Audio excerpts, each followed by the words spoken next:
I'm Cindy Watson, and I was hoping to talk to you a little bit about half-hole technique. I find in my teaching at the University of Akron that this is the subject that I have to talk about almost every lesson. It comes up repeatedly. Every student at some point has to think about it, and every professional also has to readdress it as they're working on their technical passages. It creeps in on us in insidious ways. We sneak in those little squawky half-hole Ds, and so it's important to address it and think about how we can practice it. And if you're a younger student getting started, using proper motion of your half-hole finger is a great foundation, and you'll avoid endless pain later. So I thought maybe I could just talk about the way that we can practice it and think of the half-hole motion. It's really helpful to me if I think of it as a sliding motion rather than a rolling motion. But it's also important that you have a good foundation with your hands in the proper position, because if you don't, if you have your hand locked up with tension and locked fingers, then you lose some control of all of your fingers. So notice the position of your hands. You want them both to be shaped in a C shape, and your wrists relaxed and generally straight, not up, cocked with tension in the wrist. And then that creates a wonderful rounded shape of your ring finger, which is kind of the key to the whole issue with your both left hand and right hand. So I don't know, Terry, if you're zoomed in here, but if you look at my left hand, we can see that, well, here's the half hole, and you want to be able to slide onto the little pad, and this happens quite quickly in technical passages. So it's much cleaner if you can have a very decisive motion and slide that finger off.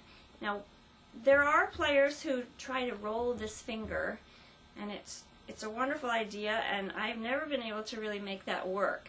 So I find that making this quick and clean is much better in having clean technical work in my passages, whether it's a Baroque study or an etude I'm working at or a solo concerto.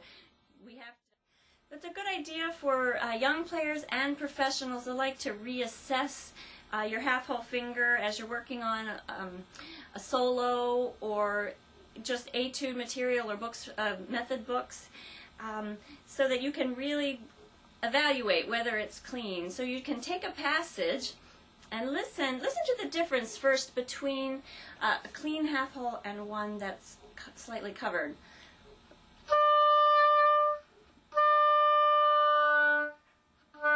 Once it jumped down the octave, it's still, you can possibly get the note to speak as a half-hole note, but it's not quite as pure.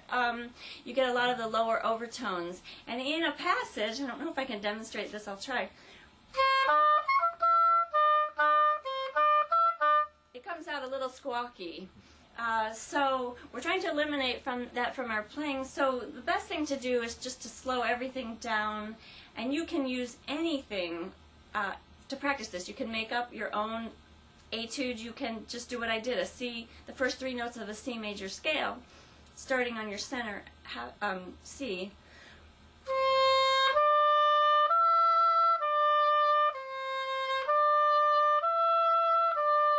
Thinking about your half hole while you're doing it, a mirror is also really helpful, and would be helpful to me right now.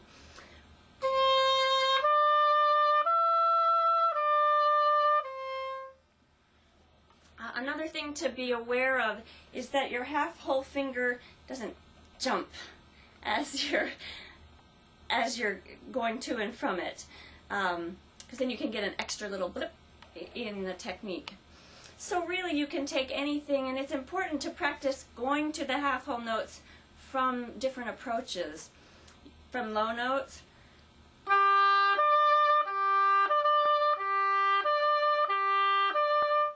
and from high notes,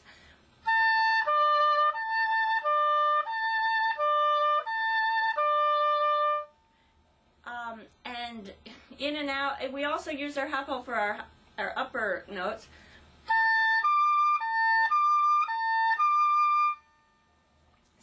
And then when you're developing into passage work, it's important to start slow and gradually speed it up so that you can really be aware of whether it's clean.